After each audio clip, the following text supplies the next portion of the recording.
நாமத்தில் உங்கள் எல்லோரையும் மிக அன்போடு இந்த இணையதள வேதாகம கல்லூரிக்கு வரவேற்கிறோம். ஆரம்பத்திலே சொல்லிவிட விருப்பப்படுகிறேன், இது இந்த வருடத்திற்கான கடைசி பாடம். ஏனென்றால் இதற்கு பிறகு கிறிஸ்மஸ் கூட்டங்கள் நிகழ்ச்சிகள் நடைபெறுகிறபடியால் இது எங்களுடைய கடைசி பாடம் சங்கீத புத்தகத்தில். ஆனால் மார்க் சுவிசேஷ புத்தகம் நடக்கும். அது நாளைய தினம் கனேடிய விசுவாசிகளுக்கு நாளைய தினம் காலையில் 9 மணி, திங்கட்கிழமை 9 மணி. இந்தியா இலங்கை விசுவாசிகளுக்கு திங்கட்கிழமை சாயந்தரம் 7:30 மணிக்கு அந்த வேத பாடம் நடைபெறும். நீங்கள் கலந்து கொள்ளலாம். இன்று நாங்கள் கற்றுக்கொள்ள போகும் சங்கீதம் இந்த வருடத்தின் கடைசி சங்கீதம், சங்கீதம் 113. 9 வசனங்கள், ஆனால் நாங்கள் கற்றுக்கொள்ளக்கூடிய பாடங்களோ அநேகம். இதற்கு நான் ஒரு தலைப்பை கொடுக்க வேண்டும் என்று சொன்னால் இந்த தலைப்பை நாங்கள் கொடுக்க முடியும். நல்ல காரணத்திற்காக தேவனை எப்பொழுதும் என்றென்றைக்கும் நன்றியுள்ள உள்ளங்களோடு துதிக்க வேண்டும். அதுதான் இந்த சங்கீதத்தின் முக்கிய கருத்து. அதை நீங்கள் மிக எளிதில் கண்டு கொள்ள முடியும். இது ஒரு நல்ல தலைப்பு. இந்த வருடத்தின் இறுதி கட்டத்திற்குள் வந்திருக்கும் எங்களுக்கு என்ன கஷ்டங்கள் எங்கள் வாழ்க்கையில் இருந்தாலும் இது ஒரு மிக பொருத்தமான தலைப்பு. தேவனை எப்பொழுதும் என்றென்றைக்கும் நன்றியுள்ள உள்ளங்களோடு நாங்கள் துதிக்க வேண்டும். சங்கீதம் 113 18 வரைக்கும் உள்ள அந்த 5 சங்கீதங்களுக்கு ஒரு பெயர் கொடுக்கப்பட்டுள்ளது வேத நிபுணர்களினால்.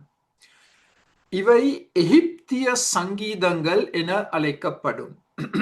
ஆங்கிலத்தில் இஜிப்சியன் ஹலேல், எகிப்திய சங்கீதங்கள். ஏன் இந்த 5ஐயும் ஒன்றாக இணைத்திருக்கிறார்கள்? எகிப்திய விடுதலையை நினைவு கூறுவதற்காக பாடப்படும் 5 சங்கீதங்கள். இந்த 5 அதிகாரங்களை நாங்கள் இவ்விதமாக தொகுத்து பார்க்க முடியும். சங்கீதம் 119 எல்லாம் எங்கள் தேவனை மகிமைப்படுத்தும் சங்கீதங்கள். சங்கீதம் 113 நம்மை குப்பையிலிருந்து தூக்கி எடுக்கும் தேவன். இது ஒரு மிக அருமையான சத்தியம். இது எங்கள் எல்லாருக்கும் ஒரு மிக பெரிய ஆறுதலை கொண்டு வர வேண்டிய சங்கீதம். நம்மை குப்பையிலிருந்து தூக்கி எடுக்கும் தேவன். சங்கீதம் 114 இங்கே விடுதலை செய்யும் தேவன் என்பதை நாங்கள் திட்ட தெளிவாக காணக்கூடியதாக இருக்கின்றது. விடுதலை செய்யும் தேவன். சங்கீதம் 115 நம்மை ஆசீர்வதிக்கும் தேவன். நம்மை ஆசீர்வதிக்கும் தேவன். சங்கீதம் 116 நன்மை செய்யும் தேவன். தீமைகளை செய்ய மாட்டார். அவர் தம்முடைய ஜனத்திற்கு எப்பொழுதும் நன்மையை செய்வார். சங்கீதம் 117 ஒரு மிக ஆச்சரியமான சங்கீதம். 2 வசனங்கள் தான். ஆனால் அங்கே நாங்கள் காணக்கூடிய சத்தியம் என்ன? முழு உலகத்தினராலும் போற்றப்படும் தேவன். முழு உலகத்தையும் உள்ளடக்கி பாடப்பட்ட 2 வசனங்கள். முழு உலகத்தினராலும் போற்றப்படும் ஒரே தேவன். சங்கீதம் 118 நம்மை சிட்சிக்கும் பலப்படுத்தும் தேவன். நம்மை சிட்சிக்கும் பலப்படுத்தும் தேவன். சிட்சிப்பு வேதனையை கொடுக்கும் ஒரு காரியம். ஆனால் அதே சமயம் இந்த ஆண்டவர் எங்களை பலப்படுத்துகிறார் அந்த சிட்சிப்பின் மூலமாக. சோ இந்த 5 அதிகாரங்களையும் நீங்கள் கற்றுக்கொள்ளும் பொழுது தேவனை குறித்த இந்த 5 சத்தியங்களை நாங்கள் எங்கள் மனதில் வைத்திருக்க வேண்டும். எகிப்திய சங்கீதங்கள். இப்ப அடுத்த ஸ்லைடில் நாங்கள் பார்க்க போகிறோம். இந்த 5 சங்கீதங்களும் பஸ்கா பண்டிகையின் போது பாடப்படும். மாத்திரமல்ல, யூதர்கள் கொண்டாடும் மற்ற முக்கிய பண்டிகைகளின் போதும் இந்த சங்கீதங்கள் பாடப்படுவது ஒரு வழக்கம். பஸ்கா பண்டிகையை ஆண்டவர் அனுசரிக்கும் பொழுது இறுதி முறையாக, அதை நாங்கள் மார்க் 15ஆம் அதிகாரத்தில் படித்தோம். 14ஆம் 15ஆம் அதிகாரங்களில் ஆண்டவர் இந்த 5 சங்கீதங்களையும் பாடியிருக்க வேண்டும் என்று நிபுணர்களுடைய கருத்து.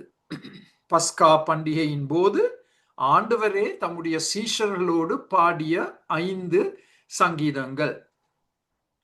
சங்கீதம் 113 நீங்கள் கவனமாக அவதானித்தால், அல்லேலூயா என்ற வார்த்தையோடு ஆரம்பமாகிறது, அதே போல் அல்லேலூயா என்ற வார்த்தையோடு முடிவடைகிறது. உங்களுடைய வேதம் திறக்கப்பட்டிருந்தால் அதை நீங்கள் மிக எளிதில் காணலாம். உங்களுடைய சிவப்பு பேனாவை எடுத்து அதை நீங்கள் கோடிட்டுக் கொள்ளலாம். அல்லேலூயா ஆரம்பத்தில் வருகிறது, முடிவிலும் அல்லேலூயா என்ற வார்த்தை வருகிறது. அதனால்தான் இது ஒரு துதி சங்கீதம். துதி சங்கீதம். அது மாத்திரமல்ல, 4 முறை ஆண்டவரை துதியுங்கள், ஸ்தோத்திரியுங்கள் என்று இந்த சங்கீதத்தில் நீங்கள் அவதானிக்க முடியும். 1ஆம் 2ஆம் 3ஆம் வசனங்களில் ஆண்டவரை நாங்கள் துதிக்க வேண்டும், ஆண்டவரை நாங்கள் ஸ்தோத்தரிக்க வேண்டும். நடுவில் 5ஆம் வசனத்தில் இவ்விதமாக ஒரு கேள்வி எழுப்பப்படுகிறது, கர்த்தருக்கு சமமானவர் யார்? அந்த காலத்தில் இன்றைய தினத்தை போல் மக்களை சூழ்ந்து அநேக போலி தெய்வங்கள். அப்ப அந்த போலி தெய்வங்களின் மத்தியில் எங்களுடைய ஒரே உண்மையான ஜீவனுள்ள சத்திய தேவன் இருக்கிறார். கர்த்தருக்கு சமமானவர் யார் என்ற கேள்வி கேட்கப்படுகிறது. அது ஒரு நல்ல கேள்வி. நாங்கள் எங்களுடைய சுவிசேஷ பணியிலும் பாவிக்கக்கூடிய ஒரு கேள்வி. எங்கள் கர்த்தருக்கு சமமானவர் யார்? அதற்கு பதில், சமமான யாரும் இல்லை. இந்த சங்கீதத்தில் நாங்கள் தேவனை துதிக்க வேண்டும், அவரை ஸ்தோத்தரிக்க வேண்டும் என்ற கட்டளை கொடுக்கப்பட்டுள்ளது. அதனால் தான் கட்டளை என்ற வார்த்தையை நாங்கள் சிவப்பு நிறத்தில் போட்டிருக்கிறோம். துதிக்க வேண்டும் என்று கட்டளை இடப்பட்டிருக்கிறோம். இது ஏன் முக்கியம்? குளிர்வடைந்த, வாடிப்போன, அதைரியப்பட்டு சோர்ந்து போன உள்ளங்களுக்கு கொடுக்கப்படும் கட்டளை. ஏன்? ஜெபம் எங்களை மாற்றும், அதே போல் துதியும் எங்களை மாற்றும். அந்த ரெண்டையும் நாங்கள் பிரிக்க முடியாது. துதி, ஜெபம் இவற்றை நாங்கள் பிரிக்க முடியாது. இந்த ரெண்டும் மிகப்பெரிய வல்லமைகள். எங்கள் வாழ்க்கையில் செயல்படும் 2 மிகப்பெரிய வல்லமைகள். நாங்கள் உண்மையை சொல்ல போனால், அநேக முறை எங்களுடைய உள்ளங்கள் குளிர்வடையும், ஒரு வாடிப்போன பூவை போல் காணப்படும். நாங்கள் மிக எளிதில் அதைரியப்படுகிறோம், சோர்ந்து போகிறோம். அப்படிப்பட்ட நேரங்களில் நாங்கள் என்ன செய்ய வேண்டும்? ஒரு பக்கத்தில் நாங்கள் ஜெபிக்க வேண்டும், மற்ற பக்கத்தில் நாங்கள் தேவனை துதிக்க வேண்டும். மிக பொருத்தமான ஒரு கட்டளை. இலங்கையில் இருக்கும் எங்கள் விசுவாசிகள் எவ்வளோ பெரிய கஷ்டங்களுக்கூடாக கடந்து வந்து கொண்டிருக்கிறார்கள். அப்படிப்பட்டவர்களுக்கு இது எவ்வளவு ஒரு பொருத்தமான காரியம். உங்களுடைய நிலைமை மிக மோசமாக இருக்கலாம், ஆனால் நாங்கள் ஒரு பக்கத்தில் ஆண்டவரை நோக்கி ஜெபிக்க வேண்டும், மற்ற பக்கத்தில் இந்த தேவனை நாங்கள் துதிக்க வேண்டும். அப்பொழுது எங்களுக்கு ஒரு புதிய உற்சாகம் கொடுக்கப்படும், எங்களுக்கு ஒரு புது தைரியம் கொடுக்கப்படும், புது பலன் கொடுக்கப்படும் நாங்கள் தேவனை துதிக்கும் பொழுது. இப்ப அடுத்த ஸ்லைடில் நாங்கள் சில கேள்விகளை கேட்க போறோம். இந்த சங்கீதத்தின் அடிப்படையில் கேட்கப்பட வேண்டிய சில கேள்விகள். ஏ என்ற எழுத்தை வைத்து கேட்கப்பட வேண்டிய முதலாம் கேள்வி, யார் தேவனை துதிக்க வேண்டும்? யார் தேவனை துதிக்க வேண்டும்? இந்த முதலாம் வசனத்தில் நீங்கள் அவதானிப்பீர்கள், கர்த்தருடைய ஊழியக்காரர் தேவனை துதிக்க வேண்டும். கர்த்தருடைய ஊழியக்காரர். இப்ப ஊழியக்காரர் என்று சொன்னால் நாங்கள் நினைக்க கூடாது இது போதகர்களுக்கு கொடுக்கப்பட்ட கட்டளை என்று. நாங்கள் எல்லாம் ஆண்டவருடைய ஊழியக்காரர். இதை நாங்கள் இன்னும் தெளிவாக பார்க்க வேண்டும் என்று சொன்னால் இந்த 3 புல்லட்களை நீங்கள் அவதானிக்க வேண்டும். முதலாம் புல்லட்டில் கர்த்தருடைய ஆலயத்தில் சேவை செய்யும் ஆசாரியர்கள் ஊழியக்காரர்கள் என அழைக்கப்படுகிறார்கள். சங்கீதம் 134:1 கர்த்தருடைய ஆலயத்தில் அவருக்காக ஊழியம் செய்யும் ஆசாரியர்கள் ஊழியக்காரர்.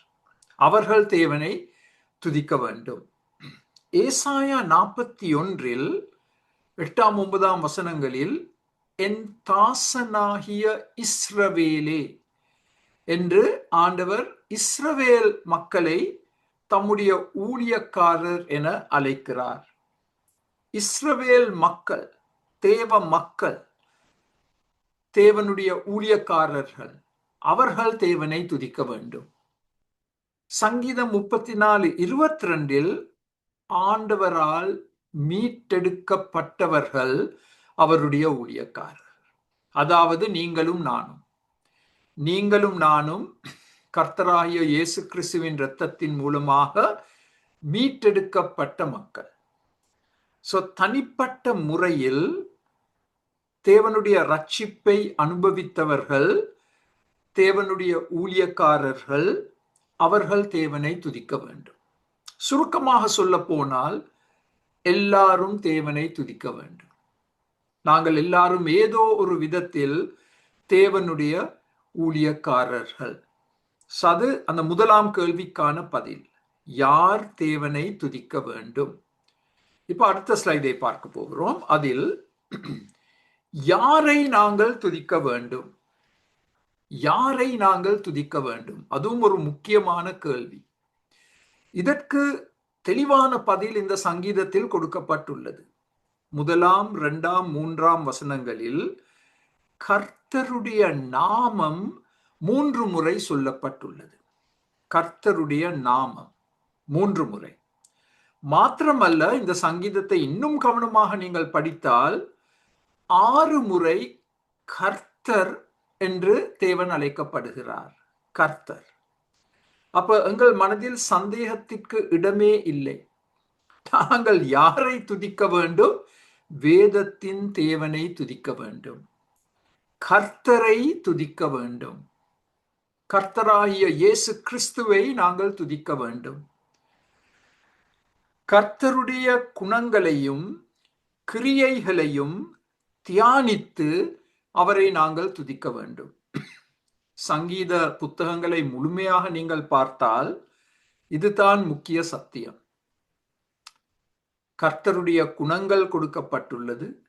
கர்த்தருடைய கிரியைகள் எங்களுக்கு எடுத்து சொல்லப்பட்டுள்ளது. இவற்றை நாங்கள் தியானித்து அவருக்கு நாங்கள் செலுத்த வேண்டிய துதிகள். 5ஆம் வசனத்தில் நான் இதை உங்களுக்கு ஏற்கனவே காண்பித்தேன். கர்த்தருக்கு சமமானவர் யார்? அதற்கு பதில், அவரை நாங்கள் யாரோடும் ஒப்பிட முடியாது.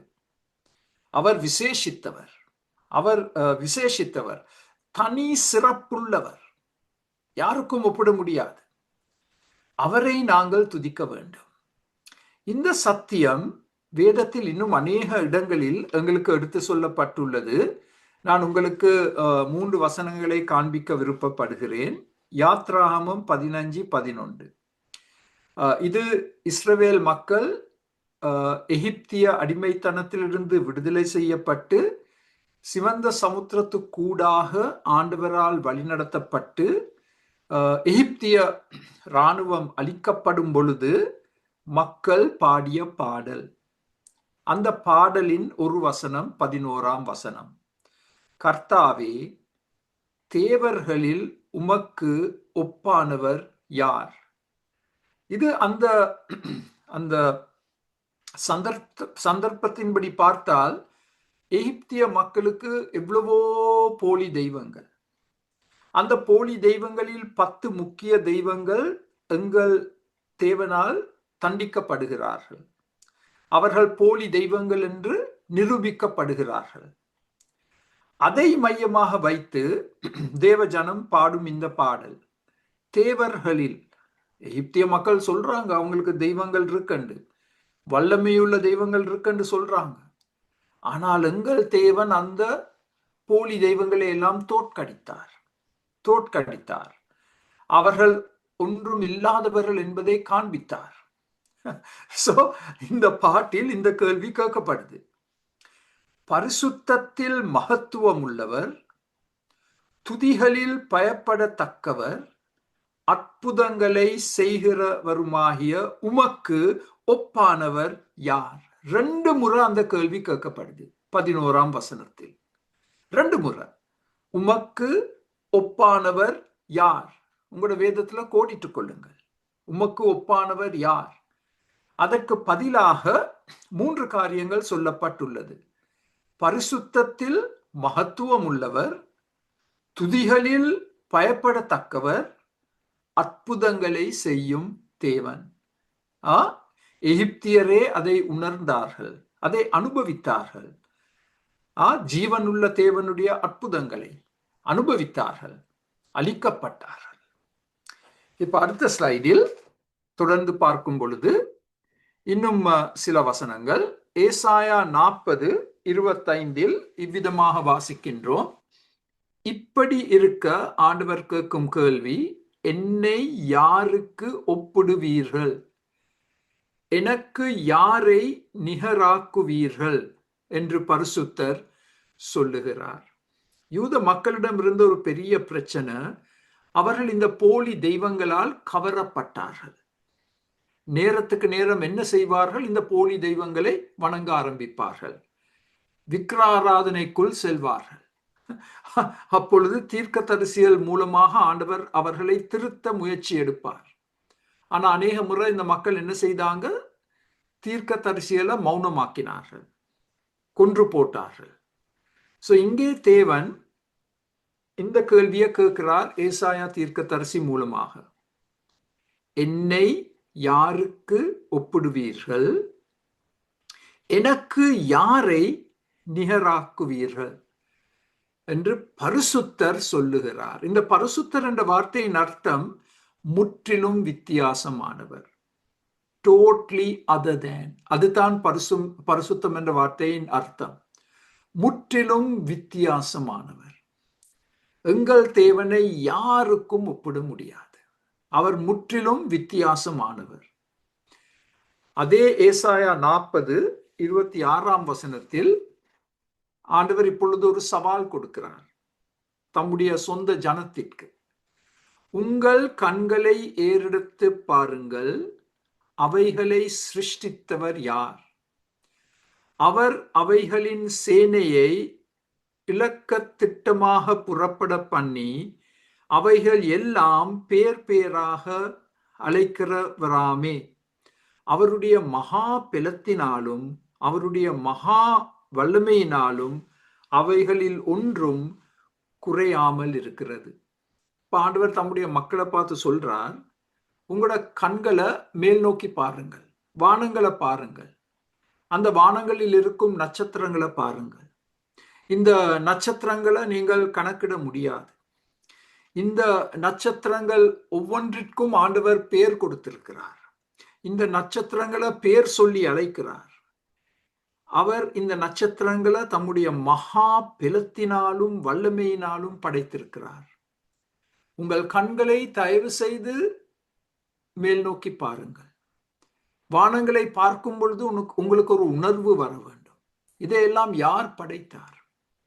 இதை படைத்தவர் வேதத்தின் தேவன், சர்வ வல்லமையுள்ள சிருஷ்டி கர்த்தர். என்னை நீங்கள் எப்படி மறக்க முடியும்? ஏன் நீங்கள் போலி தெய்வங்களை தேடி செல்கிறீர்கள்? வானத்தை பார்த்தாலே உங்களுக்கு போதுமே, வேற சான்று கொடுக்கப்பட அவசியம் இல்லையே. Just look at the heavens. That alone is enough as proof that I am the only true God. இது ஏசாயா 40:26 ஆண்டவர் அன்றைய தின மக்களுக்கும் இன்று எங்களுக்கும் கொடுக்கும் சவால். எனக்கு உண்மையாக சொல்ல போனால் வானங்களை அண்ணாந்து பார்ப்பது மிக விருப்பம். இரவு நேரத்தில் நட்சத்திரங்களை பார்ப்பது எனக்கு சரியான விருப்பம். அது என்னுடைய மகனுக்கும் ஒரு மிகப்பெரிய ஆவல்.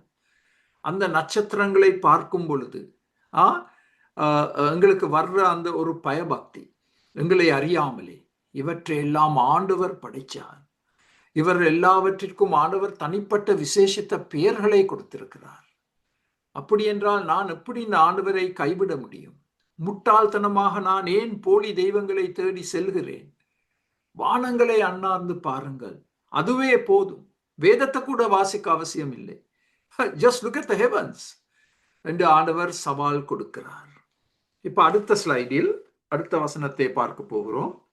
மீகா 7:18-19 வசனங்களும். தமது சுதந்திரத்தில் மீதியானவர்களுடைய அக்கிரமத்தை பொறுத்து மீறுதலை மன்னிக்கிற தேவரீருக்கு ஒப்பான தேவன் யார்? கவனமாக பாருங்கள், கோடிட்டுக் கொள்ளுங்கள். ஒப்பான தேவன் யார்?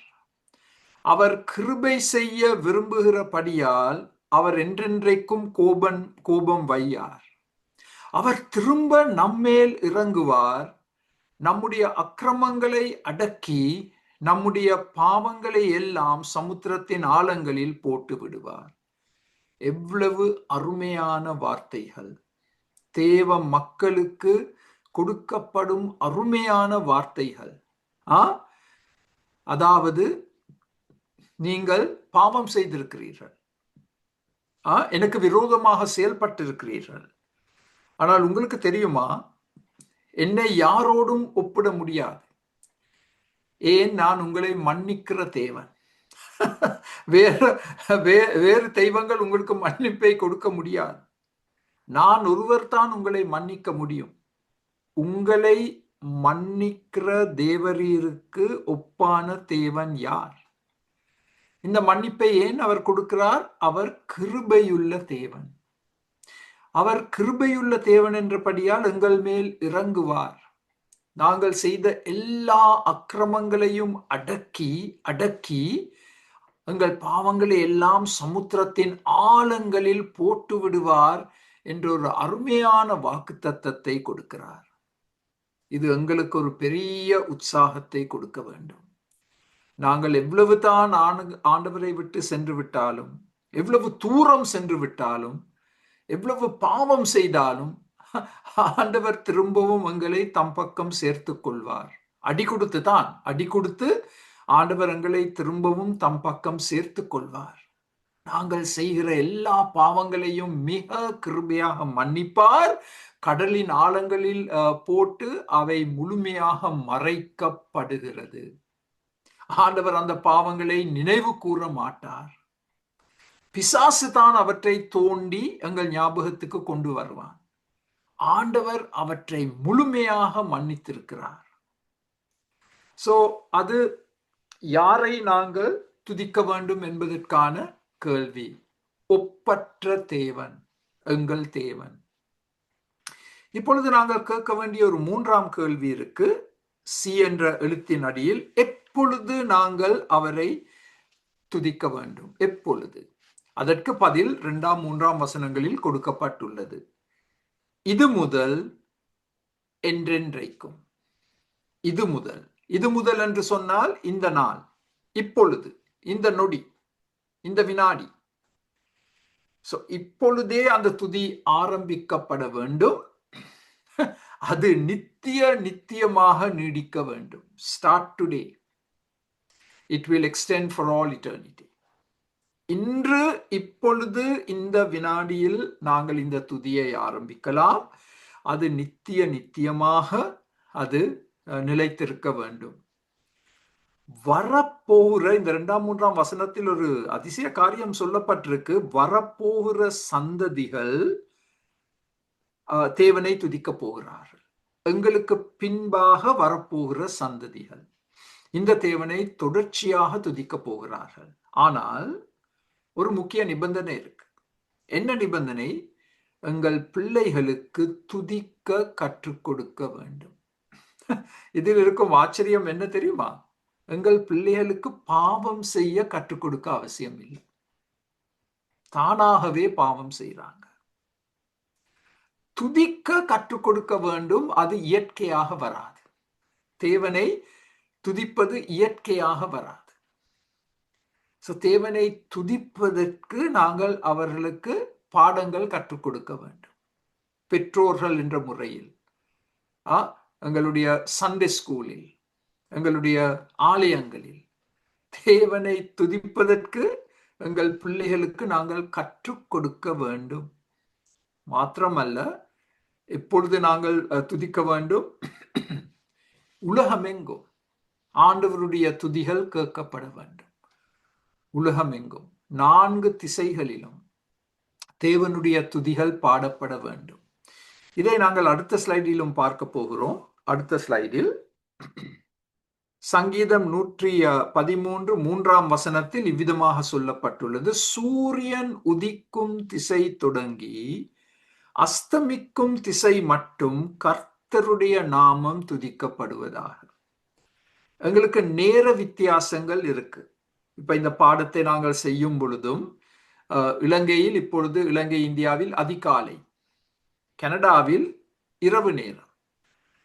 இதை நாங்கள் பார்க்க போனால் சூரியன் உதிக்கும் திசையிலிருந்து அஸ்தமிக்கும் திசை மட்டும் என்று சொன்னால் ஒவ்வொரு நாட்டிற்கும் வித்தியாசமான கால நேரங்கள் வரும். ஆனால் மொத்தமாக எடுத்து பார்த்தால் 24 மணித்தியாலங்களிலும் உலகத்தில் எங்கேயோ ஏதோ ஒரு பகுதியில் ஆண்டவருடைய நாமத்திற்கு துதிகள் செலுத்தப்பட்டு கொண்டு வருகிறது. அது எவ்வளவு சந்தோஷத்தை கொடுக்கும் ஒரு காரியம். 24 மணித்தியாலங்களும் உலகத்தில் ஒவ்வொரு பகுதியிலும், நாங்கள் தூங்கிக் கொண்டிருக்கும் பொழுது உலகத்தில் இன்னும் ஒரு பகுதியில் மக்கள் தேவனை துதித்துக் கொண்டிருக்கிறார்கள்.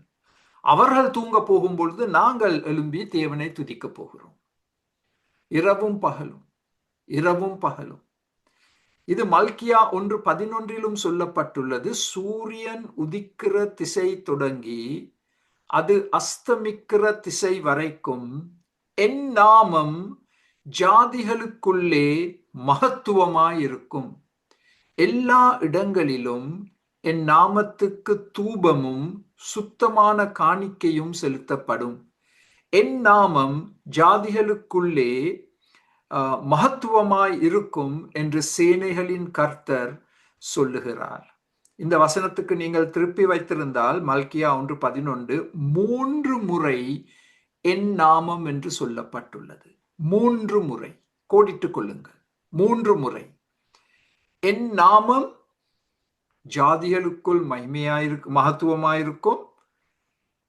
எல்லா இடங்களிலும் தேவ நாமத்திற்கு தூபம் காணிக்கைகள் கொடுக்கப்படும்.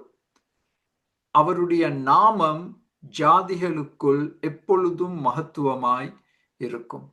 இரவும் பகலும் எல்லா மக்கள் மத்தியிலும் எங்கள் தேவனுடைய நாமம் மகத்துவமான நாமமாய் இருக்கிறபடியால் அவருக்கு துதிகள் இடைவிடாமல் செலுத்தப்படும். எப்பொழுது என்ற கேள்விக்கு சுலபமான பதில் கொடுக்கப்பட முடியும். எப்பொழுதும், எந்த நேரமும். இப்ப அடுத்த ஸ்லைடில் எங்களுக்கு தெரிஞ்ச ஒரு மிக பிரபல பாடல். இந்த பாடலை அறியாதவர்கள் யாரும் இருக்க முடியாது. இந்த பாடல் இந்த சங்கீதத்தோடு எவ்வளவு பொருத்தமான ஒரு பாடல் என்று நாங்கள் கண்டு கொள்ள முடியும். எந்த காலத்திலும் எந்த நேரத்திலும் நன்றியால் உம்மை நான் துதிப்பேன், இயேசுவே உம்மை நான் துதிப்பேன் துதிப்பேன், எந்த வேளையிலும் துதிப்பேன். என்னுடைய அருமை மனைவி மரண படுக்கையில் படுத்திருக்கும் பொழுது என்னுடைய கையில் ஒரு பாட்டு புத்தகம் இருக்கவில்லை. இது கோவிட் காலம், யாரும் வர முடியாது. அப்பொழுது நான் ஒரு பாடலை பாட மிகவும் விருப்பப்பட்டேன். என்னுடைய மனதிற்கு ஆண்டவர் கொண்டு வந்த பாடல் இந்த பாடல். அப்படிப்பட்ட ஒரு சோகமான நேரத்தில் கூட ஆண்டவர் என்னை ஞாபகப்படுத்தினார், நீ எனக்கு துதி செலுத்து. இந்த கஷ்டமான கண்ணீர் நேரத்தில் நீ எனக்கு துதி செலுத்து. அப்ப என்னை அறியாமலே என் மகன் என் பக்கத்தில் இருந்தார். அவருக்கு தமிழ் விளங்காது. நான் என்ன பாடினேன் என்று அந்த கட்டத்தில் அவருக்கு தெரியவில்லை. பிறகு நான் விளக்கி சொன்னேன். எந்த காலத்திலும் மரண படுக்கையில் ஒருவர் படுத்திருக்கும், ஒரு அருமையானவர் படுத்திருக்கும் நேரத்திலும், எந்த காலத்திலும் எந்த நேரத்திலும் நன்றியால் உம்மை நான் துதிப்பேன். என் மனைவி மரணம் அடைந்ததும் இதே பாடலை மையமாக வைத்து நான் ஆண்டவருக்கு நன்றி செலுத்தினேன். ஆண்டவர் என் மனைவிக்கு இந்த பூமியில் 62 வருஷ காலம் உயிர் வாழ ஆண்டவர் கிருபை கொடுத்தபடியா. That's where your faith is going to be tested the most. உங்களுடைய விசுவாசம், என்னுடைய விசுவாசம் மிக பெரிதளவில் சோதிக்கப்படும் நேரம் அந்த நேரம். எங்களுடைய குடும்பத்தில் நாங்கள் மிகவும் நேசிக்கும் ஒருவர் மரணப்படுக்கையில் படுத்திருக்கும் பொழுது நாங்கள் என்ன செய்ய போகிறோம்? என்ன சொல்ல போகிறோம்? தேவனை குற்றப்படுத்த போகிறோமா? தேவனுக்கு விரோதமாக நாங்கள் பேச போகிறோமா? இல்லை. இந்த பாட்டை அறிந்திருப்பது மிக அவசியம். இதை எங்களுடைய கஷ்ட காலங்களில் பாட நாங்கள் கற்றுக்கொள்ள வேண்டும். கண்களிலிருந்து கண்ணீர் வரும் நேரத்தில் இந்த பாடலை நாங்கள் பாட கற்றுக்கொள்ள வேண்டும். அது தேவன் தான் கிருபை கொடுப்பார். நான் என்னுடைய பலத்தில் அதை செய்திருக்கவே முடியாது. முற்றிலும் தேவ கிருபை, முற்றிலும் தேவ கிருபை. எவ்வளவு பொருத்தமான ஒரு பாடல். எந்த காலத்திலும் எந்த நேரத்திலும் நன்றியால் உம்மை நான் துதிப்பேன். இப்ப அடுத்த ஸ்லைடில் இன்னும் ஒரு கேள்வியை நாங்கள் கேட்க போகிறோம். இது ஒரு முக்கியமான கேள்வி. ஏன் நாங்கள் தேவனை துதிக்க வேண்டும்? இதற்கு இந்த சங்கீதத்தில் 7 காரணங்கள் கொடுக்கப்பட்டுள்ளது. இந்த 7 காரணங்களை நாங்கள் மிகவும் சீக்கிரமாக பார்க்க போகிறோம். முதலாம் காரணம், எல்லா ஜாதிகள் மேலும் உயர்ந்தவர் எங்கள் தேவன். 4ஆம் வசனத்தில். இதை தானியேல் 2:22 நாங்கள் பார்க்கிறோம். ராஜாக்களை ஆண்டவர் தள்ளி ராஜாக்களை ஏற்படுத்துகிறார். யோபு 12 அவர் ஜாதிகளை பெருகவும் அழியவும் பண்ணுகிறார். அவர் ஜாதிகளை பரவவும் குறுகவும் பண்ணுகிறார். ஏசாயா 40 இதோ ஜாதிகள் ஏற்ற சாலில் தொங்கும் துளி போலவும் தராசிலே படியும் தூசி போலவும் எண்ணப்படுகிறார்கள். இதோ தீவுகளை ஒரு அணுவை போல் தூக்குகிறார். 17ஆம் வசனத்தில் சகல ஜாதிகளும் அவருக்கு முன்பாக ஒன்றுமில்லை. எல்லா ஜாதிகள் மேலும் உயர்ந்தவர். இன்று உலகத்தை எடுத்து பார்த்தால் சர்வதிகார நாடுகள் இருக்கு. அமெரிக்கா, ரஷ்யா, சீனா போன்ற நாடுகளை நாங்கள் சர்வதிகார நாடுகள் என்று சொல்றோம். அவங்களுக்கு இராணுவங்கள் இருக்கு, பணம் இருக்கு, மிகப்பெரிய பரப்பளவு, நில பரப்பளவு இருக்கு. நாங்கள் சர்வதிகாரிகள் என்று சொல்றோம், சர்வதிகாரி நாடுகள் என்று சொல்றோம். எல்லா ஜாதிகளுக்கும் மேலானவர் எங்கள் ஆண்டவர், உயர்ந்தவர் எங்கள் ஆண்டவர். அதனால் நாங்கள் அவரை துதிக்கிறோம். அவருக்கு அதிகாரம் உண்டு, அவருக்கு வல்லமை உண்டு. ஒரு ஜாதியை இல்லாமல் ஆக்குவதற்கு, நொறுங்குண்ட ஒரு ஜாதியை உயர்த்துவதற்கும் அவருக்கு அதிகாரம் இருக்கு, வல்லமை இருக்கு. அது முதல் காரணம். இப்ப அடுத்த ஸ்லைடில் 2ஆம் காரணம், அவருடைய மகிமைக்காக நாங்கள் அவரை துதிக்க வேண்டும். அதுவும் 4ஆம் வசனத்தில் சொல்லப்பட்டுள்ளது. உம்முடைய மகத்துவத்தை வானங்களுக்கு மேலாக வைத்திருக்கிறீர். வானங்களுக்கு மேலாக என்று சொன்னால் எங்களுடைய கண்ணால் பார்க்கக்கூடிய வானங்கள் இருக்கு. அந்த வானங்களுக்கு அப்பாற்பட்ட இடத்தில் தான் எங்கள் ஆண்டவர் காணப்படுகிறார். அதனால்தான் நாங்கள் இந்த வளிமண்டலத்துக்கு போய் ஆண்டவரை நான் காண இல்லையே என்று சொல்ல முடியாது. அவர் வானங்களுக்கு அப்பாற்பட்டவர். உம்முடைய மகத்துவத்தை வானங்களுக்கு மேலாக வைத்திருக்கிறீர். எங்கள் கண்ணால் பார்க்கக்கூடிய வானங்களுக்கு மேலாக இருப்பவர் எங்கள் தேவன். இதை நாங்கள் விலகிக் கொள்வது சரியான கஷ்டம். அதுதான் அவருடைய மகிமை, அவருடைய மகிமை. அதற்காக நாங்கள் ஆண்டவரை துதிக்கிறோம். மூன்றாவது, உன்னதங்களில் வாசம் பண்ணுகிறார். உன்னதங்கள் 5ஆம் வசனத்தில். உன்னதங்கள் என்று சொன்னால் நான் ஏற்கனவே கூறியவாறு எங்கள் கண்ணால் பார்க்க முடியாத இடத்தில் ஆண்டவர் இருக்கிறார். சங்கீதம் 103 இதை எங்களுக்கு கொஞ்சம் விளக்கி காண்பிக்கின்றது. கர்த்தர் வானங்களில் தமது சிங்காசனத்தை ஸ்தாபித்திருக்கிறார், அவருடைய ராஜரீகம் சர்வத்தையும் ஆளுகிறது. இந்த தேவன் உன்னதங்களில் இருக்கிறபடியால், வானங்களுக்கு அப்பாற்பட்ட இடத்தில் இருக்கிறபடியால், அங்கே தம்முடைய சிங்காசனம் வைக்கப்பட்டிருக்கின்றது, யாராலும் தொடப்பட முடியாத இடத்தில். அங்கிருந்து ஆண்டவர் முழு உலகத்தையும் ஆட்சி செய்கிறார். எவ்வளவு அருமையான சத்தியம்! அதனால் நாங்கள் தேவனை துதிக்கிறோம். இப்பொழுது ஒரு மிக பெரிய ஆச்சரியத்தை நீங்கள் பார்க்க போறீங்க. நான் நினைக்கவே இல்லை சங்கீதம் 113 கிறிஸ்துமஸ் செய்தி உண்டு என்று. கிறிஸ்துமஸ் செய்தி கொடுக்க வேண்டும் என்று சொன்னால் சங்கீதம் 113 இந்த 5ஆம் 6ஆம் வசனத்தை நீங்கள் கவனிக்க வேண்டும்.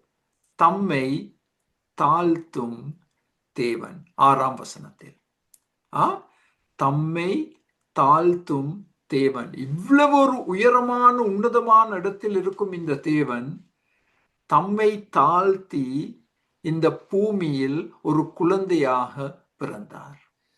இதுதான் கிறிஸ்துமஸ் மர்மம், இதுதான் கிறிஸ்துமஸ் மகத்துவம். நான் இதை முதல் முறையாக கண்டு கொண்டேன் இந்த சங்கீதத்தை படிக்கும் பொழுது. சங்கீதம் 113 6ஆம் வசனம், அவர் வானத்திலும் பூமியிலும் உள்ளவைகளை பார்க்கும்படி தம்மை தாழ்த்துகிறார். எவ்வளவு ஆச்சரியம்! இந்த மகத்துவமான தேவன் தம்மை தாழ்த்துகிறார். மனிதன் தான் பெருமையில் தன்னை தாழ்த்த முடியாத நிலைமையில் காணப்படுகிறான். அந்த பெருமையின் காரணமாக அழிக்கப்படுகிறான் மனிதன். இப்ப அடுத்த ஸ்லைடை பார்த்தால், அடுத்த ஸ்லைடில் வானத்தில் பூமியில் உள்ளவைகள் என்று 2 வார்த்தைகள் சொல்லப்பட்டுள்ளது. வானத்தில் உள்ளவற்றை பார்க்க அவர் தமது சிங்காசனத்தில் இருந்து குனிந்து பார்க்கிறார். இப்ப இதை நீங்கள் உங்களுடைய மன கண்களில் ஒரு படமாக நீங்கள் உருவாக்கி பார்க்க வேண்டும். நாங்கள் என்ன சொன்னோம்? எங்கள் தேவன் வானங்களுக்கு அப்பாற்பட்டவர், எங்கள் கண்களால் பார்க்கக்கூடிய வானங்களுக்கு அப்பாற்பட்டவர், உன்னதத்தில் இருக்கிறார். அங்கே தம்முடைய சிங்காசனத்தை வைத்திருக்கிறார். அந்த சிங்காசனத்தில் உட்கார்ந்து கொண்டு குனிந்து கீழ் நோக்கி பார்க்கிறார். குனிந்து கீழ் நோக்கி பார்க்கும் பொழுது அவர் எதை பார்க்கிறார்? அவர் படைத்த சந்திரனை பார்க்கிறார், சூரியனை பார்க்கிறார், நட்சத்திரங்களை பார்க்கிறார். இன்னும் எவ்வளவோ கிரகங்கள் இருக்கு.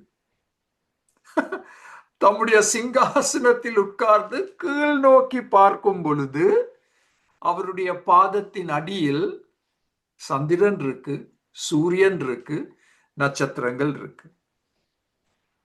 ஆனால் அதே சமயம் சொல்லப்பட்டுள்ளது, அவர் பூமியையும் நோக்கி பார்க்கிறார்.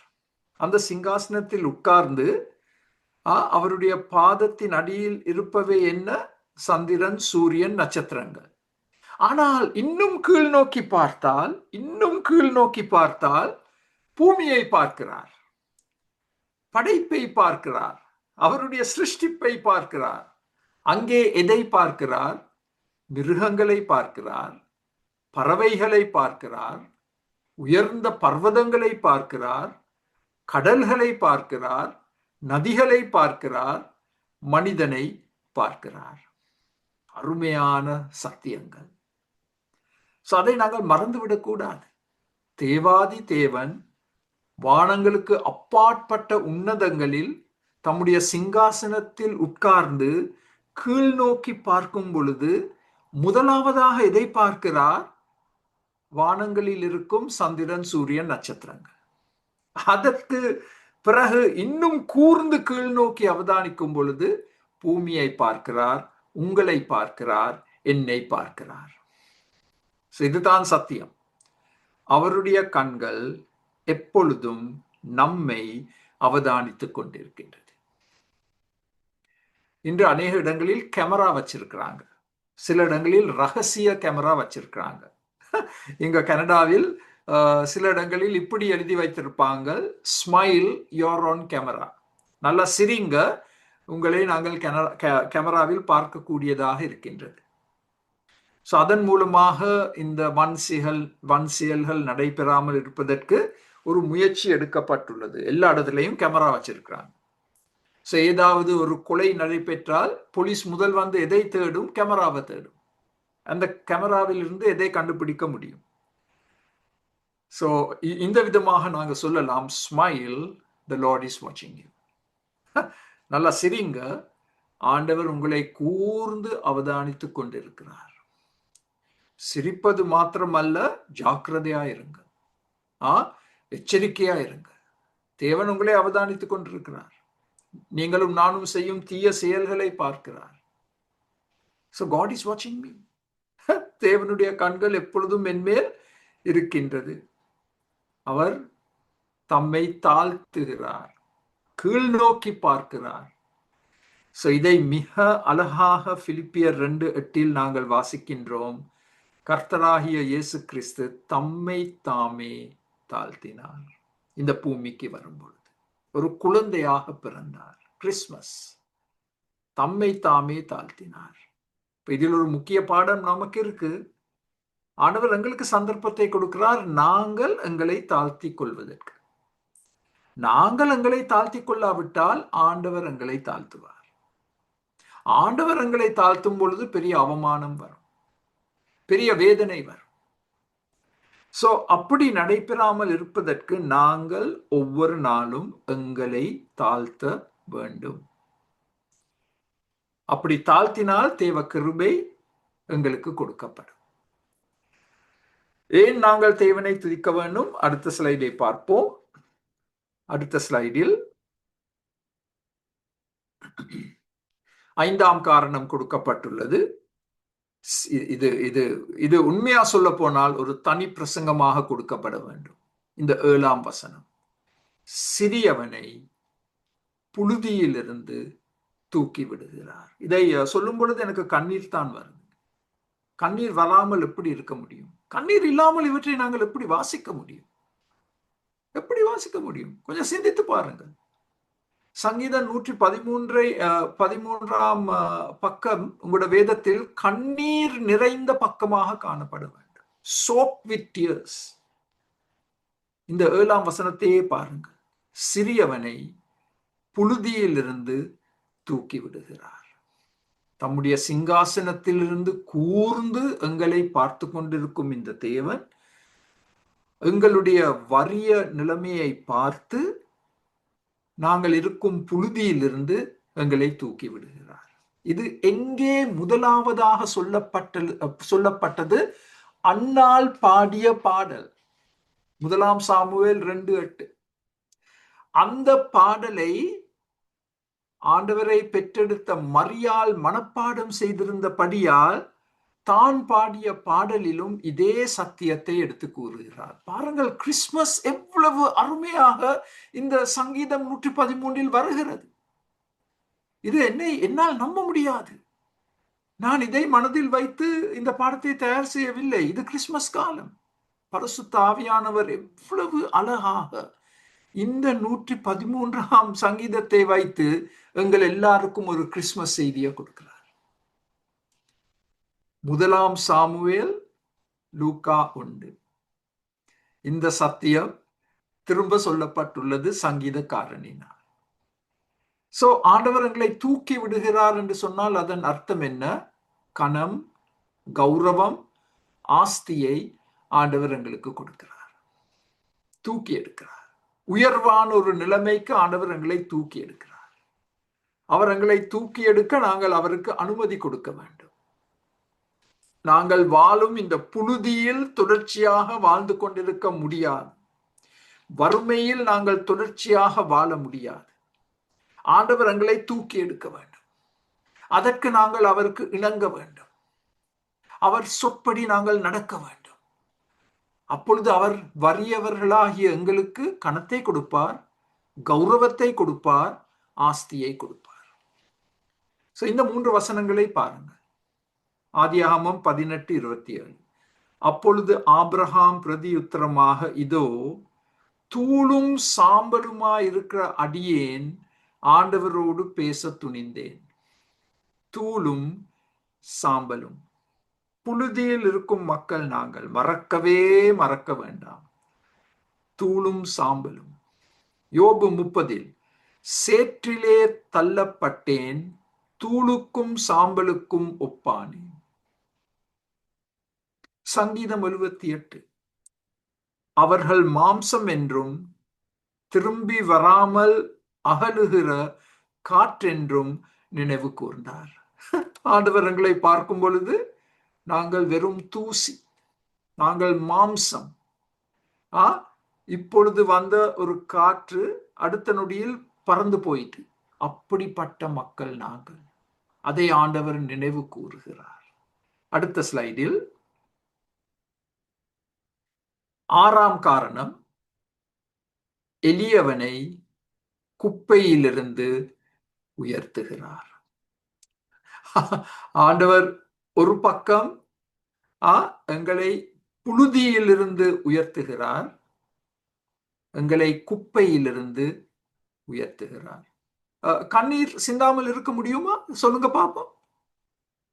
உங்களோட பக்கத்துல அந்த டிஷ்யூ பாக்ஸ் இருக்கணும். அதை எடுத்து உங்களுடைய கண்ணீரை துடைங்க.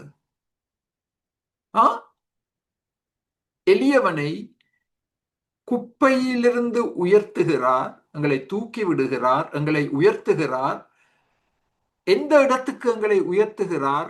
கனம் பொருந்திய இடங்களில் உட்கார பண்ணுகிறார். 8ஆம் வசனம். நம்ப முடியாத சத்தியம்.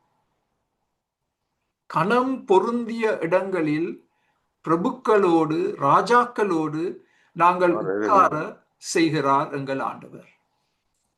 இதற்கு 2 உதாரணங்களை கொடுக்க வேண்டும் என்றால், யோசேப்பு பார்வோனோடு உட்கார்ந்து அவர் அடியில், யாரோ ஒருவர் உங்களுடைய மைக்கம் மியூட் பண்ண வேண்டும். தயவு செய்து யாரோ ஒருவர் உங்களுடைய மைக்கம் மியூட் பண்ண இல்ல, தயவு செய்து மியூட் பண்ணுங்க. இது முக்கியமான நேரம் உங்களுடைய வேத படிப்பில். தயவு செய்து மைக்கை மியூட் பண்ணி வைத்துக் கொள்ளுங்கள். யோசேப்பு, பார்வோன். தானியேலை எடுத்துக்கொள்ளுங்கள். ஒரு வாலிபனாக, கைதியாக பாபிலோன் தேசத்துக்கு எடுத்து செல்லப்பட்டார். நெபுகத்நேசர் ராஜாவோடு உரையாட, அவருடைய அரண்மனையில் உட்கார அவர் உயர்த்தப்பட்டார். அதற்கு பிறகு கோரேஸ் ராஜா ஓடு அவர் உரையாடுவதற்கு அவருக்கு சந்தர்ப்பம் கொடுக்கப்பட்டது. அப்படிப்பட்ட உயர்வான இடங்களுக்கு ஆண்டவர் எங்களை தூக்கி எடுக்கிறார், தூக்கி எடுக்கிறார். அடுத்த ஸ்லைடை பாருங்கள். அடுத்த ஸ்லைடில் புதிய ஏற்பாட்டு மொழியில் இதை சொல்ல போனால் எபேசியர் 2:7. எபேசியர் 2:7. கிறிஸ்து இயேசுவுக்குள் நம்மை அவரோடே கூட எழுப்பி, மரித்தவர்களாகிய எங்களை எழுப்பி, பாவத்தில் மரித்திருக்கும் எங்களை எழுப்பி, இப்ப கவனமா பாருங்கள், உன்னதங்களிலே அவரோடே கூட உட்காரவும் செய்தார். தயவு செய்து இந்த வசனத்தை சங்கீதம் 113ஆம் அதிகாரத்தில் அந்த 6ஆம் 7ஆம் வசனம் பக்கத்துல எழுதி வைத்துக் கொள்ளுங்கள். இதுதான் கனெக்ஷன், இதுதான் கனெக்ஷன். பாவ அடிமைத்தனத்திலிருந்து, பாவ மரணத்திலிருந்து எங்கள் தேவன் கர்த்தராகிய இயேசு கிறிஸ்து எங்களை எழுப்பி தூக்கி உன்னதங்களில் அவரோடே கூட உட்கார செய்திருக்கிறார். You are seated in the heavenly places. நம்ப முடியாத சத்தியங்கள். இவற்றை பார்க்காதபடிக்கு பிசாசங்கள் கண்களை குருடாக்கி இருக்கிறார். ஐயோ பாருங்க பிரதர், என்ற நிலைமை என்ன நிலைமை என்று நாங்கள் எங்களுக்காக பரிதபித்துக் கொண்டிருக்கிறோம். உன்னதங்களில் அவரோடே கூட நாங்கள் உட்கார்ந்திருக்கிறோம் என்பதை நாங்கள் மறக்கவே கூடாது. இப்ப அடுத்த ஸ்லைடில் நாங்கள் குப்பை உபதேசத்தை உங்களுக்கு அறிமுகப்படுத்தி கொடுக்க விருப்பப்படுகிறேன். இப்படிப்பட்ட படிப்புகளை நீங்கள் எங்கேயும் கேட்க மாட்டீர்கள். இது நான் செய்த படியால் அல்ல, ஆனா எனக்கு தெரியும் வேதாகம கல்லூரிகளில் என்னெல்லாம் கற்றுக் கொடுக்கப்படுகிறது என்று எனக்கு தெரியும். எங்கேயாவது கேட்டிருக்கிறீங்களா குப்பை உபதேசம்? குப்பை உபதேசம் என்று சொன்னால் அதற்கடியில 10 காரியங்கள் உள்ளடங்கும். எல்லாம் வேதத்தின் அடிப்படையில் நான் சொல்லும் காரியங்கள். இவற்றுக்கு வசனங்களை கொடுத்திருக்கலாம், நேரம் எடுக்கும், நீங்களே கண்டுபிடிக்கலாம். முதலாவது பாவ குப்பை. நாங்கள் எல்லாம் பிறக்கும் பொழுதே பாவ குப்பையில் பிறந்திருக்கிறோம். இரண்டாவது, குப்பை ஓரிடத்தில் சேகரித்து வைத்திருக்கப்படும் குப்பை, ஆனால் பாவ குழி அதையும் பார்க்க மோசமானது. ஒரு பாவ குழியில் விழுந்திருக்கிறோம். சங்கீதம் 40. அதே சங்கீதம் 40 பாவ சேற்றில் நாங்கள் அகப்பட்டிருக்கிறோம். பாவ சேற்றில் அந்த பாவம் எங்களை கீழ் நோக்கி இழுத்து கொண்டு போகிறது. பாவ சேற்று. யோவான் 3 பாவ இருளை நேசிக்கும் மக்கள் நாங்கள். வெளிச்சம் இந்த உலகத்திற்கு வந்திருக்கிறது கர்த்தராகிய இயேசு கிறிஸ்து மூலமாக.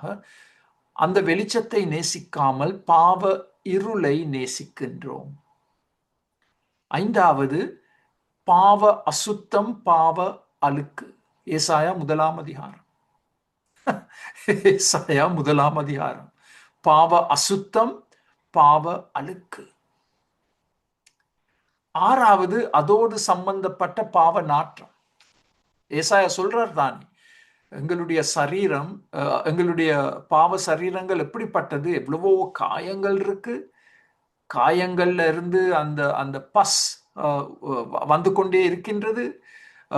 எல்லா விதமான ஈக்களும் அந்த காயங்கள் மேல் உட்கார்ந்து பார்ப்பதற்கு அருவருப்பான காட்சி. அதுதான் எங்களுடைய பாவ நிலைமை. பாவ அசுத்தம், பாவ அழுக்கு, பாவ காயங்கள், பாவ நாற்றம். யாருமே பக்கத்துக்குள்ள வர முடியாது. பாவ அவமானம். சங்கீதம் 3, தலையை தூக்க முடியாத நிலைமை. பாவ அவமானம். பாவம் ஒருபோதும் எங்களை ஒரு உயர்வான இடத்திற்கு கொண்டு வராது. எங்களை அவமானப்படுத்தும். நிந்தைகள் வரும். எட்டாவது, பாவ அடிமைத்தனம். யோவான் 8 அதை படிக்கிறோம். பாவ அடிமைத்தனம். பாவத்திலிருந்து விடுதலை செய்யப்பட முடியாத நிலைமை. எவ்வளவு முயற்சி எடுத்தாலும் திரும்ப திரும்ப திரும்ப திரும்ப திரும்ப அதே பாவத்தை செய்து கொண்டிருக்கிறோம். எவ்வளவு பேர் குடிக்கு அடிமையா இருக்கிறாங்க. ஐயோ, எவ்வளவு சோகமான கதைகள், சோகமான கதைகள். அந்த அடிமைத்தனத்தில் இருந்து வெளிவர முடியாமல் அவர்கள் தங்களையும் அவமானப்படுத்துகிறார்கள், குடும்பத்தையும் அவமானப்படுத்தி மிக பெரிய கஷ்டங்களுக்குள் கொண்டு வருகிறார்கள். பாவ அடிமைத்தனம். 9வது, பாவ சிற்றின்பங்கள். மோசேயை குறித்து சொல்லப்படும் பொழுது எபிரேயர் 11 பாவ சிற்றின்பங்களை அனுபவிக்க கூடிய சந்தர்ப்பம் மோசேக்கு கொடுக்கப்பட்டது எகிப்திய அரண்மனையில். ஆனால் அவன் அந்த பாவ சிற்றின்பங்களுக்கு தன்னுடைய முதுகை காண்பித்து தேவ ஜனத்தோடு நான் பாடுபட வேண்டும் என்ற மனப்பான்மையோடு தேவ ஜனத்தை விடுதலை செய்ய அவர் எடுத்த முயற்சிகள். பாவ சிற்றின்பங்கள் ஒரு மிக பெரிய ஒரு சோதனை எங்கள் எல்லாருக்கும். இறுதியாக இந்த குப்பை உபதேசத்தை பற்றி சொல்லும் பொழுது பாவ சம்பளத்தை பற்றி சொல்லாமல் இருக்க முடியுமோ? பாவத்தின் சம்பளம் மரணம். ஆவிக்குரிய மரணம், சரீர மரணம், நித்திய மரணம். இதுதான் குப்பை உபதேசம். அருமையானவர்களே, நாங்கள் ரட்சிப்பை பற்றி எடுத்து சொல்ல வேண்டும் என்று சொன்னால் முதலாவதாக எடுத்து சொல்ல வேண்டியது குப்பை உபதேசம். நாங்கள் எப்பொழுது ஒரு வைத்தியனிடம் போவோம், எங்களுக்கு வியாதி இருக்கிறது என்றதை நாங்கள் அடையாளம் கண்டு கொள்ளும் பொழுதுதான். இல்லாவிட்டால் யாரும் வைத்தியனிடம் போக மாட்டார்கள். அடே, எனக்கு ஒரு வியாதி இருக்கு, வயிற்று வலி இருக்கு, தலைவலி இருக்கு என்று நாங்கள் வைத்தியனுடைய உதவியை தேடி செல்றோம். பாவிகள் எப்பொழுது இரட்சகரிடம் வருவார்கள்? தங்கள் பாவத்தை உணரும் பொழுது. அதனால் தான் நாங்கள் பாவத்தை சுட்டி காட்ட வேண்டும், பாவத்தை உபதேசமாக கற்றுக் கொடுக்க வேண்டும். பரிசுத்த ஆவியானவர் அதை பாவிப்பார், அந்த பாவ உணர்வை கொண்டு வருவதற்கு. அப்பொழுது நாங்கள் இரட்சகரிடம் மிக வேகமாக ஓடி செல்வோம், மிக வேகமாக ஓடி செல்வோம். நாங்கள் என்ன சொல்றா, நல்லவன் தானே. சமீபத்தில் கூட யாரோ ஒருவர் எனக்கு அதை சொன்னாங்க, இவன் குழப்படி செய்திருக்கிறான், நல்லவன் நல்லவன். அது வேதத்தின் அடிப்படையில் எவ்வளவு முட்டாள்தனமான வார்த்தைகள். நல்லவன் ஒருவனும் இல்லை. ரோமர் 3. நாங்கள் எல்லாம் பாவிகள். குப்பை உபதேசம். உங்களுடைய பிரசங்கங்களில், உபதேசங்களில், சுவிசேஷ நற்செய்தி அறிக்கைகளில் இதற்கு ஒரு முக்கிய இடம் கொடுக்கப்பட வேண்டும், முக்கிய இடம் கொடுக்கப்பட வேண்டும். ஸோ இந்த 10 காரியங்களையும் மனதில் வைத்துக் கொள்ளுங்கள். இப்ப அடுத்த ஸ்லைடை பார்க்க போகிறோம். 7ஆம் காரணம், நாங்கள் ஏன் ஆண்டவரை துதிக்க வேண்டும். மலடியை ஆசீர்வதிக்கும் தேவன். தயவு செய்து நீங்கள் எனக்கு இன்னும் 5 நிமிஷம் மேலதிகமாக கொடுக்க வேண்டும். இதை என்னால் கட்டுப்படுத்த முடியாத ஒரு சங்கீதம். இதை 2ஆக பிரித்து செய்திருக்க வேண்டும், ஆனால் கிறிஸ்துமஸ் காலமே, அதனால் முடிக்க வேண்டும். மலடியை ஆசீர்வதிக்கும் தேவன். சங்கீதம் 113:9. மலடியை சந்தோஷமான பிள்ளை தாய்ச்சியாக்கி வீட்டிலே குடியிருக்க பண்ணுகிறார். அந்த காலத்தில் மலடி என்று சொன்னால் அது ஒரு மிக பெரிய அவமானத்தை கொண்டு வரும் காரியம். மலடி. இப்பொழுது ஆண்டவர் என்ன செய்கிறார்? அவமானத்தில் இருக்கும் ஒரு ஸ்திரியை கர்ப்பவதியாக்கி பிள்ளைகள் பெற்றெடுக்கக்கூடிய கிருபைகளை கொடுத்து ஒரு சந்தோஷமான தாயாக அவரை மாற்றுகிறார். மாத்திரமல்ல, அந்த தாய்க்கு ஒரு வீட்டை கொடுக்கிறார். பிள்ளைகள் ஓடித்திரியும் ஒரு வீடு, திருப்தியுள்ள வீடு. சண்டைகளும் இருக்கும். பிள்ளைகள் இருந்தால் சண்டைகள் இல்லாமல் இருக்குமா? இருக்கும். அப்படிப்பட்ட ஆச்சரியமான காரியங்களை செய்யும் தேவன் எங்கள் தேவன். அன்னாள் 1 சாமுவேல் 2 என்ன பாடினால், மலடியாய் இருந்தவள் 7 பெற்றாள். 1 போதாதென்று ஆண்டவர் 7 கொடுத்தார் அன்னாளுக்கு. 90ஆம் வயதில் மலடியாயிருந்த சாரால் ஈசாக்கை பெற்றெடுத்தாள். 20 வருட ஜெபத்திற்கு பிறகு ரெபெக்காள் இரட்டையர்களை பெற்றெடுத்தாள். அவர்களில் பிரபல இரட்டையர் யாக்கோபு. இதை நாங்கள் ஆவிக்குரிய முறையில் பார்க்க போனால், அடுத்த ஸ்லைடில், என் வாழ்க்கை இப்பொழுது வறண்ட தரிசு நிலமாக காணப்படலாம். புத்துயிர் பெற்று செழிப்பான கனி கொடுக்கும் வாழ்க்கையாக மாற்ற ஆண்டவர் காத்திருக்கிறார். இது ஒரு மிக பொருத்தமான காரியம் இந்த வருடத்தின் இறுதி கட்டத்திற்குள் வந்திருக்கும் எங்களுக்கு. உங்களோட வாழ்க்கையை சோதித்து பாருங்கள். இந்த 12 மாதங்களும் உங்கள் வாழ்க்கை எப்படிப்பட்டது? வறண்ட தரிசு நிலமாக காணப்படுகிறதா? இது நற்செய்தி. அப்படிப்பட்ட நிலத்தை, உள்ளத்தை புத்துயிர் பெற வைத்து செழிப்பான கனி கொடுக்கும் வாழ்க்கையாக மாற்ற ஆண்டவர் காத்திருக்கிறார். அவமானத்தில் இருந்த அந்த மலடியை ஒரு சந்தோஷமான தாயாக்கி ஒரு திருப்தியான ஒரு வீட்டை கொடுக்கும் தேவன் இதை ஆவிக்குரிய முறையிலும் எங்களுக்கு செய்ய காத்திருக்கிறார். அடுத்த ஸ்லைடில் உங்களுக்கு 2 படங்களை காண்பிக்க விருப்பப்படுகிறேன். 1ஆம் படம் இந்த தரிசு நிலம், மிகவும் வறண்ட நிலம், எதுவும் வளராது. உங்கள் வாழ்க்கை, என் வாழ்க்கை சில சமயங்களில் அப்படிப்பட்ட நிலைமையில் காணப்படலாம்.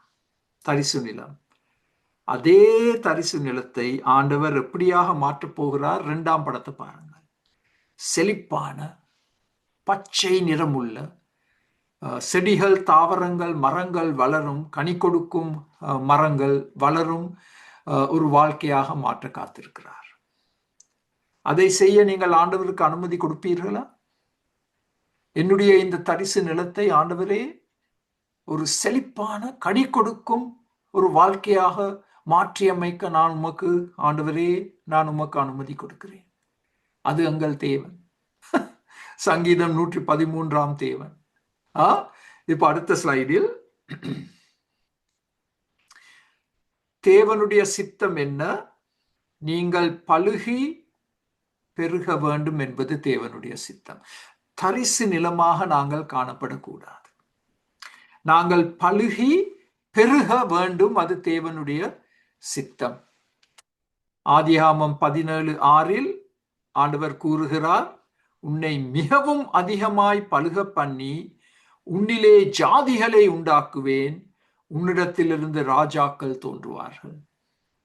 ஆதியாகமம் 49 யாக்கோபு யோசேப்பை ஆசீர்வதிக்கும் பொழுது, யோசேப்பு கனி தரும் செடி, அவன் நீர் ஊற்றண்டையில் உள்ள கனி தரும் செடி, அதன் கொடிகள் சுவரின் மேல் படரும்.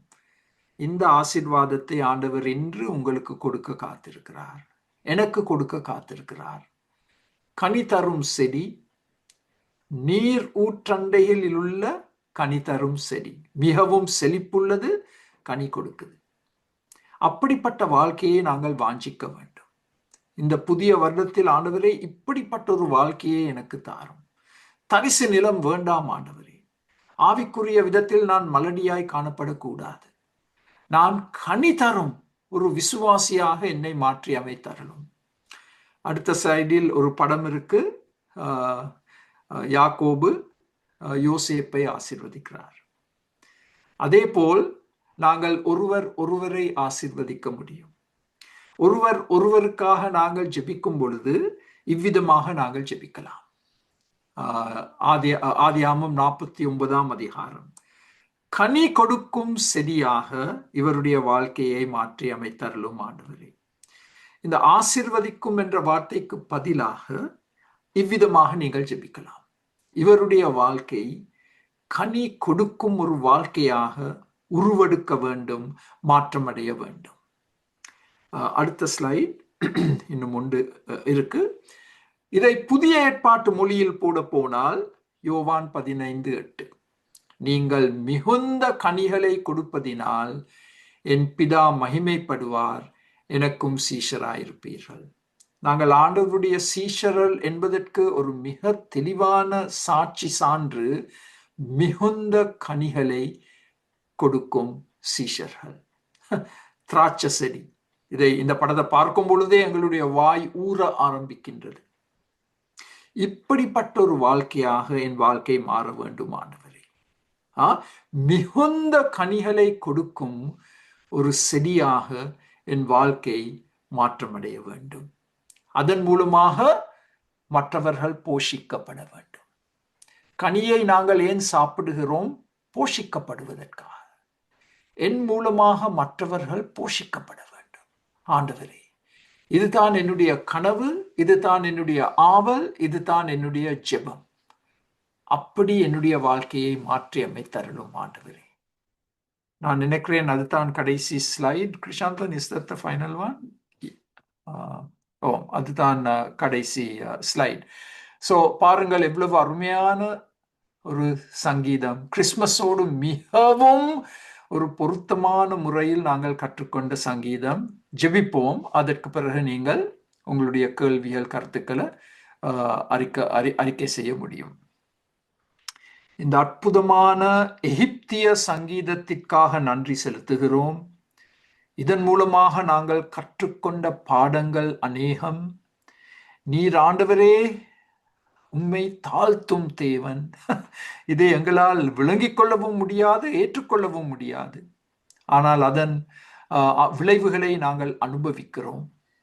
இயேசுவே, நீர் உம்மை தாழ்த்தினீர், மரண பரியந்தம் உம்மை தாழ்த்தினீர்.